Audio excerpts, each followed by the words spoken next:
পদ্মশ্রী সম্মান পাচ্ছেন শিউরির তৃপ্তি মুখার্জি।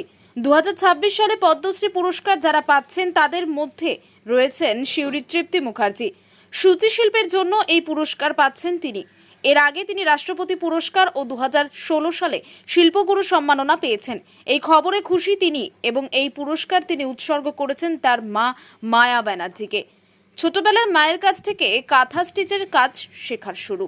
এরপর 1987 সাল থেকে বিভিন্ন গ্রামে গ্রামে মহিলাদের এই কাজে যুক্ত করেন ও প্রশিক্ষণ দিতে শুরু করেন। বর্তমানে জেলার প্রায় 20,000 মহিলাকে প্রশিক্ষণ দিয়ে তাদের নতুন দিশা দেখাচ্ছেন। বাংলার এই কাঁথা স্টিচের কাজকে ভারতের বাইরে তুলে ধরবার জন্য ভারত সরকারের পক্ষ থেকে তিনি লন্ডন, বার্মিংহাম, টোকিও যান। সেখানে এই হস্তশিল্পকে বিশ্বের দরবারে তুলে ধরতে অগ্রণী ভূমিকা নেন। বর্তমানে তিনি কাজের পরিধি বাড়িয়ে চলেছেন। মহিলাদের, বিশেষত আদিবাসীদের কাঁথা স্টিচের কাজের প্রশিক্ষণ দিয়ে প্রশিক্ষিত করে তাদের রোজগারের পথ সুগম করতে চান।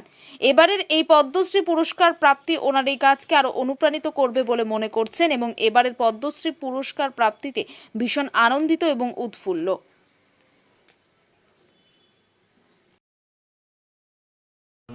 শিউরি থেকে বছর দুয়েক আগে একজন পদ্মশ্রী দেখুন, এই আধ ঘন্টা আগে চলতি বছরের যে পদ্ম অ্যাওয়ার্ড সেই তার তালিকা প্রকাশিত হয়েছে।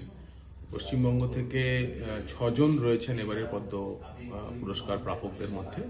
তার মধ্যে আমাদের জন্য অত্যন্ত আনন্দের আমাদের শিউরির শ্রীমতী তৃপ্তি মুখার্জি এবার পদ্মশ্রী পুরস্কার পাচ্ছেন এবং গত 4 বছরের ব্যবধানে শিউরিতে 2 জন পদ্মশ্রী পেলেন, রতন কাহার এবং রতন কাহারের পর শ্রীমতী তৃপ্তি মুখার্জি।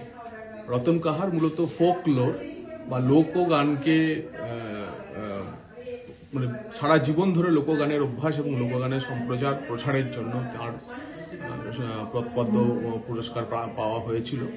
তৃপ্তি দেবী পেলেন নারী সশক্তিকরণ এবং একটা ট্র্যাডিশনাল যে ইন্ডিয়ান আর্ট, সেটা হচ্ছে কাঁথা স্টিচ। সেই কাঁথা স্টিচকে জীবিকার মাধ্যমে কিভাবে গ্রামীণ মহিলাদের মধ্যে ছড়িয়ে দিয়ে তাদেরকে সশক্ত করা যায়, তো নারী ক্ষমতায়ন, তাদের রোজগার দেওয়ার জন্য। এবং তিনি তার দীর্ঘ যে প্রায় 3.5 দশকের যে কেরিয়ার, সেই 3.5 দশকের কেরিয়ারে তিনি প্রায় 20,000 মহিলাকে, গরিব পরিবারের, প্রান্তিক পরিবারের মহিলাদের কাঁথা স্টিচের কাজ শিখিয়ে তিনি রোজগার দিয়েছেন এবং তাদেরকে এই ফর্মের আর্টটাকেও শিখিয়েছেন। তার ফলে শিল্প এবং রোজগার তার মাধ্যমে হয়েছে। এই যে নেতৃত্ব দেওয়া, তাকে কদর করেছেন মাননীয় নরেন্দ্র মোদীর সরকার, মাননীয় নরেন্দ্র মোদীজি। আমরা প্রধানমন্ত্রীর কাছে কৃতজ্ঞ যে শিউরির ইতিহাসে কখনো যা হয়নি যে 4 বছরের ব্যবধানে 2 জন পদ্মশ্রী, এবং বিশেষ করে তৃপ্তি দেবীর পুরস্কার যে একটা আর্ট ফর্মকে গ্রামের প্রান্তিক মহিলাদের মাঝখানে নিয়ে গিয়ে তাদের রোজগারের ব্যবস্থা করে, এবং সেই সংখ্যাটা কম না, প্রায় 20,000 মহিলা, প্রায় 3.5 দশক ধরে। এটার জন্য আমরাও তাকে কুর্নিশ জানাই, শিউরির মানুষ হিসেবে আমরা গর্ববোধ করি। এবং প্রধানমন্ত্রী যে সত্যি করে সঠিক গুণীজনদের চিনে নিতে পারেন, তৃপ্তি দেবীকে চয়ন করার মাধ্যমে তিনি শিউরিকে সম্মানিত করেছেন, বীরভূমের মাটিকে সম্মানিত করেছেন। একই সঙ্গে বীরভূমের মহিলা নারী ক্ষমতায়ন এবং উইমেন এম্পাওয়ারমেন্টের ক্ষেত্রে একটি বড় প্রতীকী পুরস্কার হিসেবে এই পদ্ম পুরস্কারকে আমরা শিউরির মানুষ গ্রহণ করছি এবং আমরা তৃপ্তি দেবীর জন্য গর্বিত। আমি গভর্নমেন্টের থেকে জানতে পেরেছি, খুব ভালো লাগছে। কি জানতে পারলেন? জানতে পারলাম যে আমি সিলেকশন হয়েছি পদ্মশ্রীতে। আমি অনেকটাই খুশি, কারণ আমি কাজ নিজে করে নিজে ইয়েতে পেয়েছি, যোগ্যতাতে। সেই জন্য আমি নিজেকে অনেকটা গর্ববোধ করছি।